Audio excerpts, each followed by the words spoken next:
أنتم متشيعون رسميا وفق الحديث النبوي الشريف وعلى أسس النظام الإيراني. ألم تقرأوا نصوص أهل الذكر من العلماء والفقهاء آباء الشريعة المحمدية الذين حذروكم بشكل واضح وصريح من خطورة الشيعة؟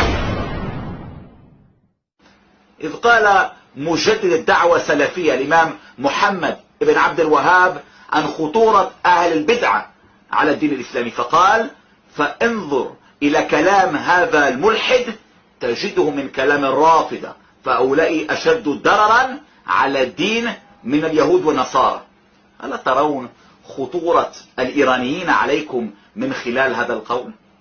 فتنهلون بشتم ولعنة على من ينصحكم ويهديكم بينما هو من غير دينكم، وأقصد أنا.